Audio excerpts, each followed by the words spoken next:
기도하고 말씀 나누겠습니다. 하나님 감사합니다. 오늘도 거룩하고 복된 날을 저에게 허락하시어 하나님을 예배할 수 있도록 이 예배의 자리에 함께하게 하심을 감사를 드립니다. 이 시간 주의 말씀을 들을 때 선포하는 자와 듣는 자가 한 마음이 되게 하여 주시고 성령님께서 함께하여서 정말 그 말씀이 우리의 심령에 다가오게 하여 주시고 그 말씀이 정말 하나님과의 온전한 신앙 가운데 거할 수 있는 우리의 믿음이 되어질 수 있도록 인도하여 주옵소서. 아멘. 주의 성령께서 전하는 자의 입술을 주장하여 주시고 또한 듣는 이들의 마음을 열어 주시어서 그 심령에 하나님의 말씀이 더욱더 은혜 가운데 풍성하는 귀한 은혜의 복된 시간 되게 하여 주옵소서. 믿고 감사하며 예수님의 이름으로 기도합니다. 아멘.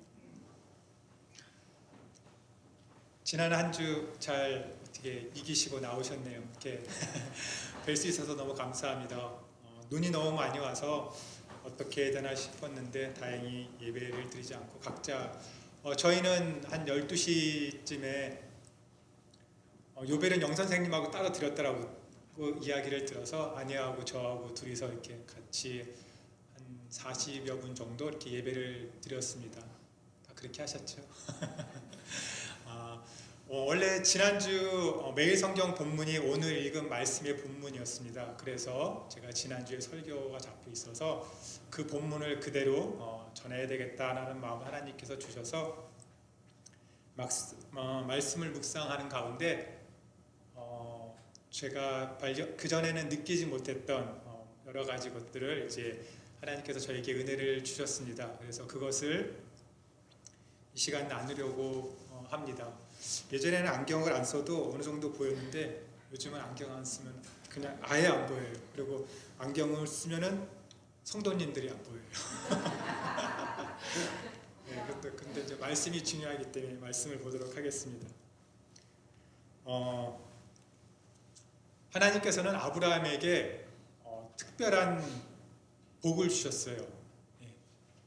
어떠한 복을 주셨냐면은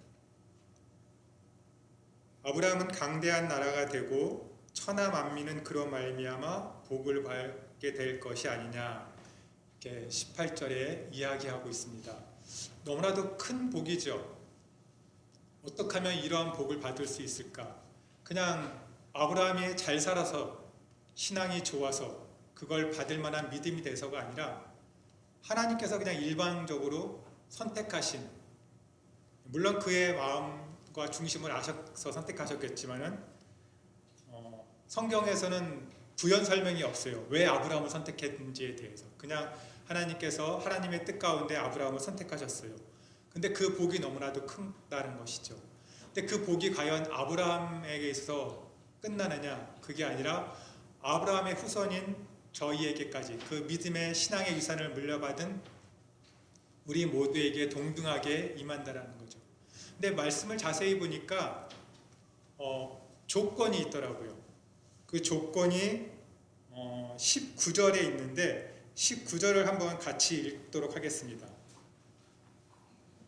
18장 19절 같이 읽어보도록 하겠습니다. 시작. 건소에게 명하여 여호와의 도를 지켜 의와 공의하려고 그를 택하였나니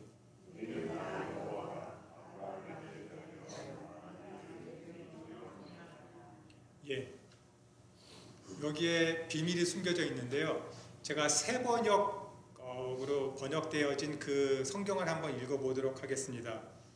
내가 아브라함을 선택한 것은 그가 자식들과 자손을 잘 가르쳐서 나에게 순종하게 하고 옳고 바른 일을 하도록 가르치라는 뜻에서 한 것이다. 그의 자손이 아브라함에게 배운 대로 하면 나는 아브라함에게 약속한 대로 다 이루어 주겠다. 아브라함이 해야 할 일이 있습니다. 하나님께로부터 받은 그 신앙을 자기 때에 끝나는 것이 아니라 자녀에게 잘 가르쳐야 된다는 책임과 의무가 있다는 것입니다. 그래서 그것을 배운 자녀들이 아버지에게 배운 그것을 그렇게 행하면은 100대가 아니라 1000대까지라도 그 복을 받을 것이지만은 그렇게 하지 않는다라면은 복을 받을 수 없다라는 거죠. 그래서 믿는 우리의 부모의 신앙의 유산이 너무나도 중요하다라고 성경은 가르치고 있습니다. 내가 잘 가르쳐서 내가 가르친 대로 내 자녀가 살아간다면 그가 아브라함에게 약속한 그 복을 받을 것이지만은 그렇지 못하다라면은 못 받을 수도 있다는 경고의 말씀인 것입니다. 그렇기 때문에 신앙을 갖고 있는 우리가 정말 죽을 힘을 다해서 잘 가르쳐야 된다는 거죠. 내 자녀가 잘못된 길로 가고 복을 받지 못한다라면 그의 책임일 수도 있지만 그 부모의 책임일 수도 있다는 것을 오늘 성경이 가르치고 있습니다. 그렇기 때문에 내 자녀가 정말 올바른 신앙생활을 하고 있는지 우리는 유심히 지켜봐야 됩니다. 그리고 그가 신앙의 바른 길을 갈 수 있도록 우리는 훈계하고 양육하고 가르쳐야 되는 것입니다. 그것이 지금 하나님께서 아브라함에게 말씀하고 계시는 것입니다. 자신이 나만 신앙생활 잘하면 되지. 우리는 개인의 신앙으로 구원받습니다. 하지만 부모는 그 자녀를 책임져야 돼. 그리고 그 자녀의 자녀까지도 우리는 책임져야 될 신앙의 의무가 있다는 것입니다. 그것을 결코 소홀히 내서 안 되고 잘 가르쳐야 된다는 것입니다. 그런데 내가 부족하기 때문에 잘못 가르칠 수도 있고 내가 부족하기 때문에 온전히 가르치지 못했고 내가 조금 신앙이 없어서 안 가르쳤을 수도 있을 것입니다. 그렇다고 해서 그 자녀가 복이 임하지 않는 삶을 사는 것이냐? 그렇지 않다는 것을 오늘 또 성경 본문에서 함께 이야기하고 있는데 말씀을 쭉 읽어 내려가면서 어떻게 하면 그 자녀가 다시 하나님이 말씀하신 그 복이라는 그 신앙의 유산 안에 들어갈 수 있는지 보도록 하겠습니다. 오늘 말씀의 17절에 이렇게 말하고 있습니다. 여호와께서 이르시되 내가 하려는 것을 아브라함에게 숨기겠느냐. 하나님께서는 뜻이 있습니다. 그런데 그 뜻을 일방적으로 행하시는 것이 아니라 사람에게 먼저 말씀하십니다. 우리 인간하고 먼저 대화하시고 그 하나님의 뜻이 이러이러하다 말씀하시고 그 뜻에 대해서 함께 공유하기를 원하신다는 것입니다. 너무나도 인격적인 하나님. 오늘 살아가는 우리에게도 하나님께서 어떠한 일을 하고자 하실 때 각자에게 찾아오셔서 하나님께서 말씀하신다는 거죠. 우리는 그것을 듣고 하나님의 뜻이 이렇구나. 그러면서 거기에 우리는 신앙에 반응하고 믿음에 순종하며 나아가는 것입니다.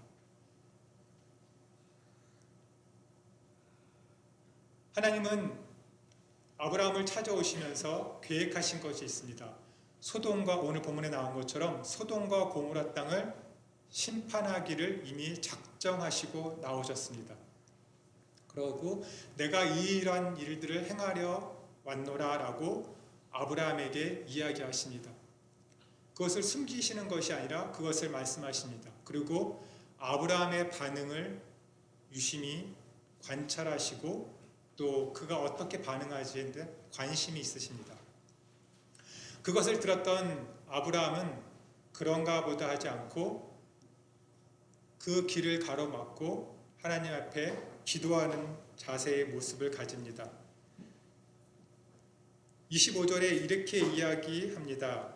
주께서 이같이 하사 의인을 악인과 함께 죽이심은 부당하오며 의인과 악인을 함께 하심도 부당하니이다. 세상을 심판하시는 이가 정의를 행하실 것이 아니니까. 여기서 하나님의 정의와 하나님의 공의에 대해서 하소연하고 있습니다. 무조건적으로 하나님 왜 그러세요? 우리를 용서해 주세요 라고 말하는 떼쓰는 아이처럼 구는 것이 아니라 하나님의 정의는 이렇습니다. 하나님의 공의는 이렇습니다. 그러니까 하나님께서 이렇게 하시는 것이 옳다라고 저는 말씀드리고 싶습니다. 라고 아브라함은 분명하게 이야기하고 있습니다. 그러면서 아브라함은 또다시 이야기합니다. 27절에 아브라함이 대답하여 이르되 나는 티끌이나 재와 같사오나 감히 죽게 아뢰나이다. 자기 자신을 의인이라 여기지 않습니다. 티끌이나 재와 같사오나라는 신앙 고백을 합니다. 자신이 얼마나 연약한 존재이며 얼마나 부족한 존재고 나약하며 죄 많은 존재인지를 정말 감히 하나님께 아랠 수 없는 자이심을 먼저 고백합니다. 그런 신앙 고백 가운데 하나님 앞에 아브라함이 간절한 기도를 드립니다. 아마 성경에서 창세기에서 제일 처음 나오는 중보 기도의 내용이 아닌가 그렇게 생각되어집니다. 더불어 아브라함이 하나님께 기도한 기도의 내용 중에 가장 강렬했고 가장 간절한 기도가 아니었나. 자기 자신의 복을 위하여, 자기 자신의 아내를 위하여, 자기 자식의 자식을 위하여 기도한 것이 아니라 소돔성과 고모라, 자신과 별 상관없는 그 땅을 위하여 간절한 마음으로 기도합니다. 무려 6번이나 50, 45, 40, 30, 20, 10인 이렇게 해서 총 6번에 대해서 하나님 앞에 간절한 정말 애타는 마음을 가지고 기도하는 그의 모습을 볼 수 있습니다. 저도 가끔 이제 차를 리스를 하러 간다든가 집 계약을 할 때 딜을 하죠. 3번 이상 하기 쉽지 않습니다. 근데 아브라함은 그것을 6번이나 하나님 앞에 고백합니다. 그리고 32절에 마지막 열명을 이야기할 땐 이렇게 얘기합니다. 아브라함이 또 이르되 주는 노하지 마옵소서. 내가 이번만 더 아래에 이리다. 내가 정말 염치 없고 파렴치하지만 그래도 하나님, 내가 정말 애타는 마음으로 그 땅을 위하여 하나님 앞에 다시 한번 물부짖습니다 라는 마음을 가지고 기도하는 것이죠. 우리에게도 이러한 긍휼의 마음이 있지 않아야 될까? 그것이 올 한 해 우리가 가져야 할 신앙의 모습이 아닐까? 나 자신을 위하여, 나 가정을 위하여 기도하는 것이 아니라 아브라함과 같은 성숙된 믿음으로 나와 상관없는 타인을 위해서 이렇게 간절한 마음으로 기도하는 것, 그것이 오늘을 살아가는 우리 그리스도인의 신앙의 모습이 되어야 되지 않을까 그렇게 생각합니다. 이것이 아브라함의 마음이 아니라 바로 곧 하나님의 마음이라는 것을 아브라함을 통하여 하나님은 우리에게 알려주고 있는 것을 우리는 보고 배워야 됩니다. 26절에 이렇게 말하고 있습니다. 하나님께서 여호와께서 이르시되 내가 만일 소돔 성읍 가운데 의인 50명을 찾으면 그들을 위하여 온 지역을 용서하리라. 하나님의 마음은 온 지역을 용서하고자 하는 마음입니다. 우리가 그 하나님의 마음을 가지고 이 땅을 살아가야 된다는 거죠. 오늘 저는 서두에 부모로서 어떻게 자식을 잘 가르쳐야 될지의 말씀을 드렸고 아브라함의 중보 기도에 대해서 말씀드렸습니다. 그래서 올 한 해 우리는 아브라함과 같은 신앙의 유산을 잘 물려줘야 되고 아브라함과 같은 중보의 기도를 해야 됩니다 라고 말씀을 맺고 싶진 않습니다. 물론 그것이 필요하고 그렇게 살아야 됩니다. 하지만 그것보다 더 중요한 것은 26절에 있는 말씀, 온 지역을 용서하리라. 지금 이 땅 가운데에서도 만약에 하나님께서 의인 10명을 찾으신다면 나는 과연 그 의인 10명에 들어갈까? 죄송하고도 부끄럽지만 저는 그 의인 10명에 못 들어갈 것 같습니다. 제가 감히 하나님 앞에, 하나님까지 안 가고 내가 내 자신에게 나는 그 의인의 10명 안에 들어갈 거야 라는 말을 저는 못합니다. 그러면 이 땅은 소돔과 고모라와 같이 그런 하나님의 심판 가운데 놓일 수밖에 없겠죠.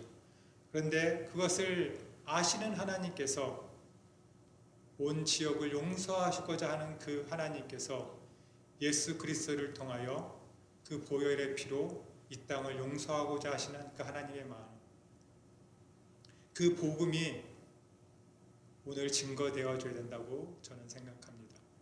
그 복음 안에 우리의 신앙을 쌓아가야 되는 것입니다. 그 복음이 우리를 사로잡아서 아브라함과 같은 신앙의 유산을 물려줘야 되고 아브라함과 같은 중보의 기도의 삶을 살아가야 되는 것입니다. 온 땅을 용서하고자 하시는 예수 그리스도의 그 보혈의 그 능력, 그것 없이, 그 복음 없이 우리가 아무리 신앙의 유산을 물려주고 아무리 내가 의인이 되기 위해서 중보 기도의 삶을 살아간다 해도 아무 소용이 없는 것 같습니다. 우리의 신앙은 복음 위에 서야 되는 것입니다. 내가 의인이 될 수 없다는 것 하나님께서 너무 잘 알고 있습니다. 그렇기 때문에 예수 그리스도를 이 땅 가운데 보내주신 것입니다. 우리의 신앙은 예수 그리스도 위에서 하나 둘 쌓아가야 되고, 그 예수 그리스도 때문에 그 하나님의 그 긍휼의 마음을 가지고 아브라함과 같은 기도의 삶을 살아가야만 되는 것입니다. 우리가 그러한 삶을 살아갈 때에 진정 하나님께 영광이 되어줄 수 있다는 거죠. 하나님께서는 이 땅에 의인을 찾으십니다. 그렇지만 이 땅에서는 하나님이 찾으시는 완전한 의인에 합당한 사람은 결코 존재할 수 없습니다. 그렇기 때문에 예수 그리스도를 이 땅 가운데 보내주신 것입니다. 내가 의인이 될 수 없다는 것을 인정하고 예수 그리스도의 이 땅에 오심을 믿음으로 받아들이고, 그 받아들인 그 은혜를 가지고 우리의 자녀들에게 가르치고 또 다른 지역을 위해 우리는 기도해야 될 것입니다. 그냥 기도하는 것이 아니라 정말 오늘 아브라함이 하나님 앞에 기도했던 것처럼 간절한 마음으로 기도해야 될 것입니다. 욥은 그 자녀들이 생일 잔치를 마치고 나면은 한 명 한 명 자녀의 이름을 두고 제사를 드렸습니다.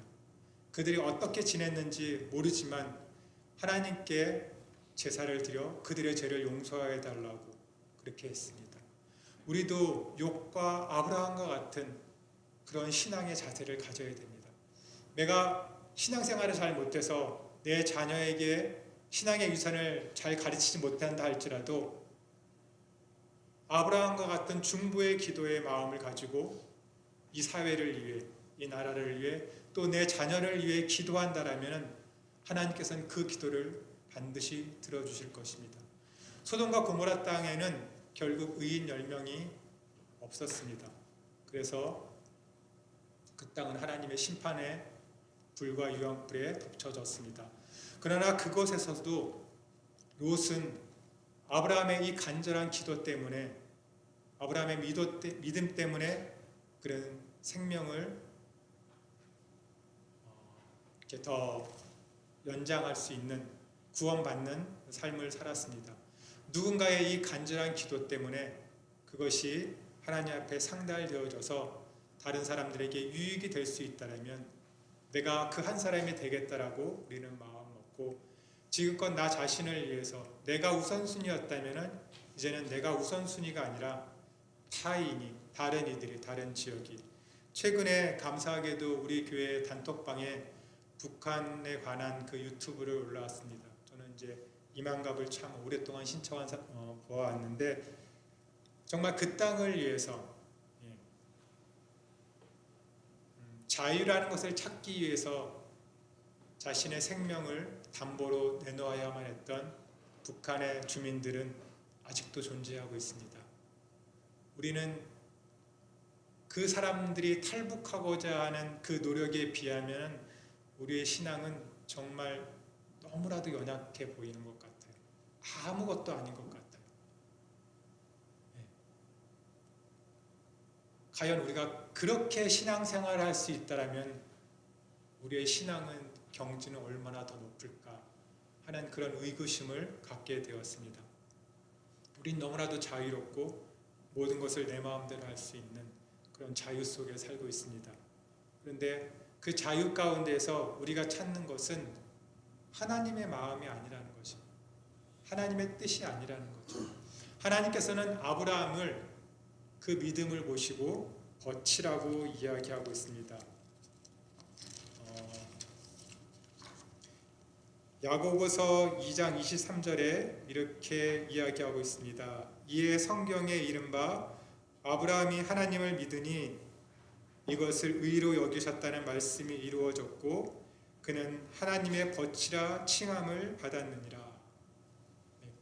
하나님의 벗, 이거보다 더 영광스러운 멸관이 있을까요? 벗이라는 것은 찾아보니까 뜻을 같이 하는 사람이라고 이렇게 되어 있더라고요.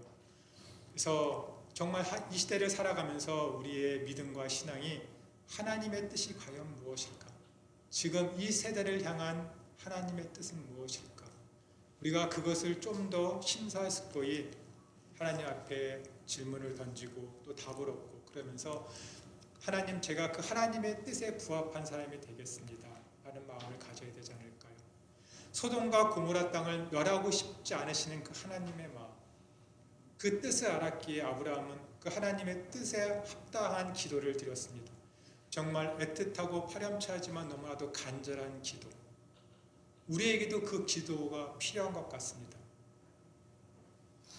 무모하지만, 염치 없지만 하나님, 제가 감히 이렇게 기도하겠습니다. 나를 위해서가 아니라 이 시대를 위해서, 이 시대를 살아가는 너무나도 연약한 사람들, 전쟁 가운데 있는 사람들, 굶주림 가운데 있는 사람들, 자유와 평화가 없는 사람들, 우리는 그런 사람들을 알고 있습니다. 늘 뉴스에 접하고 있습니다. 그리고 지금 이 미국이, 그리고 지금 한국이 얼마나 잘못된 길로 걸어가고 있는지, 얼마나 잘못된 방향으로 가고 있는지 알고 있습니다. 그런데 우리에게는 하나님의 그 애틋한 마음이 없다라는 것입니다. 눈물을 흘리시는 그 하나님의 마음이 우리에게 너무나도 필요한 시대를 우리는 살아가고 있는 것을 잘 기억하게 하셔야 될 겁니다. 하나님은 우리에게 다 하나하나 말씀하고 계십니다. 아브라함에게 하나님의 뜻을 숨기지 아니하고 말씀하셨던 것처럼 오늘 우리에게도 동일하게 말씀하십니다. 성경을 통하여서 직접 말씀하실 때도 있지만은 아브라함에게는 성경이라는 것이 없었습니다. 모세에게도 성경이라는 것이 없었습니다. 그래서 직접 찾아오셨습니다. 그 직접 찾아오신 그 하나님의 그 심령을, 성경이라는 것을 우리에게 선물로 주셨습니다. 그래서 하나님은 오늘을 살아가는 우리들에게 내가 너에게 이렇게 말한다 라고 이야기하고 계십니다. 우리는 성경 속에서 하나님께서 오늘 나에게 무엇을 말씀하시는지를 읽고 들어야 됩니다. 그리고 그 하나님의 마음을 느껴야 됩니다. 그리고 아브라함이 순종했던 것처럼, 아브라함이 간절히 하나님 앞에 나아갔던 것처럼 우리는 그런 신앙생활을 해야 하는 것입니다. 그렇게 했을 때 하나님께서 주시는 오늘 19절에서 말한 것처럼 아브라함에게 대하여 말한 일을 이루려 함이라.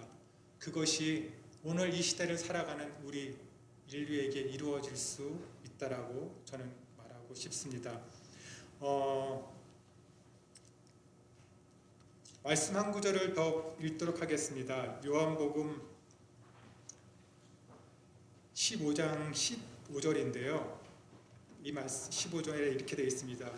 이제부터는 너희를 종이라 하지 아니하리니 종은 주인이 하는 것을 알지 못함이라. 너희를 친구라 하였노니 내가 내 아버지께 들은 것을 다 너희에게 알게 하였음이라. 하나님께서는 우리를 종이라 생각하지 않습니다. 친구라 생각하시고 벗이라 생각하시고 하나님이 뜻하시고자 하는 그 모든 것들을 다 우리하고 공유하고 싶습니다. 우리와 함께하기를 원하십니다. 우리하고 대화하기를 원하시고 교제하기를 원하십니다. 그런데 제가 12년 만에 처음으로 이제 이 말씀을 드렸는데 감히 좀 죄송한데 단상에서 기도하실 때 또한 대표 기도를 하실 때 주의 종, 하나님의 종, 말씀을 전하는 종, 당신의 종 이란 표현을 쓰지 않았으면 좋겠습니다. 왜냐하면 하나님께서는 종이라고 말씀하지 않으시기 때문에 친구라고 말씀하시고 벗이라고 얘기하시기 때문에 내가 내 자신이 하나님 앞에 나아갈 때는 저는 무익한 종입니다.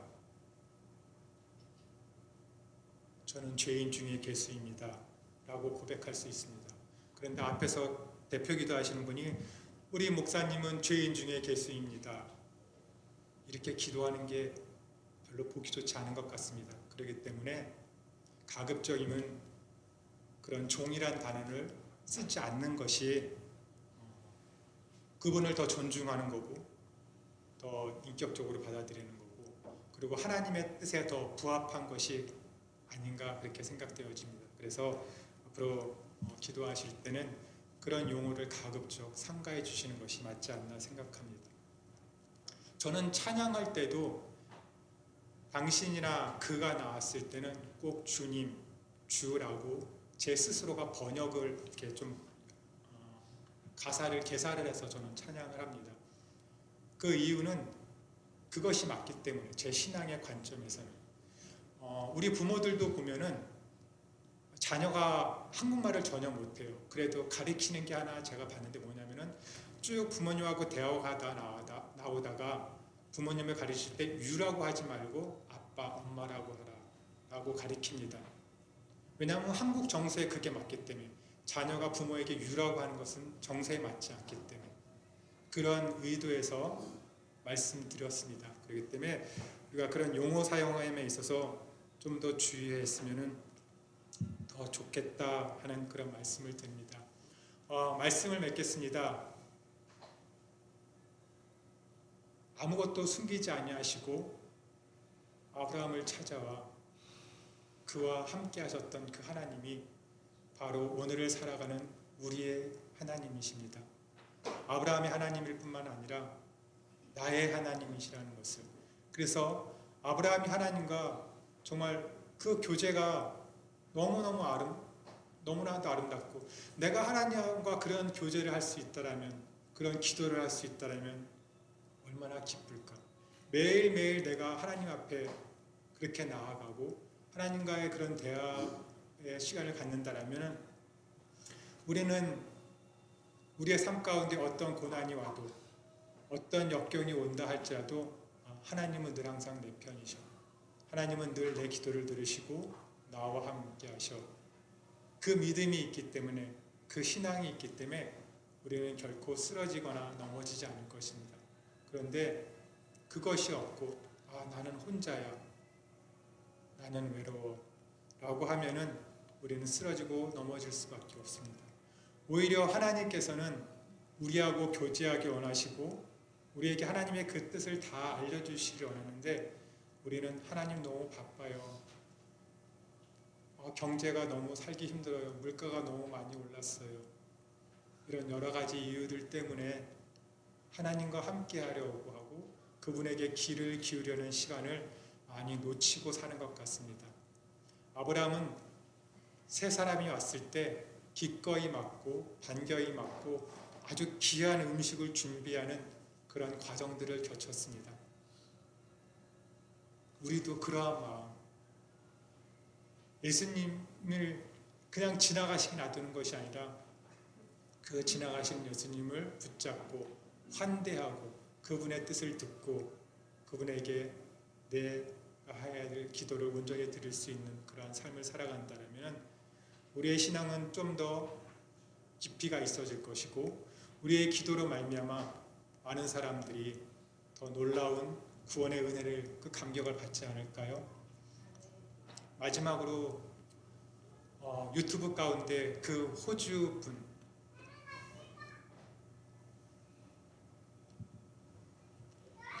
생전 알지도 못한 일을 무상으로 도와줬던 그 사람 때문에 정말 역사가 이루어지고 기적이 일어나는 것을 본 분들이 계실 것입니다.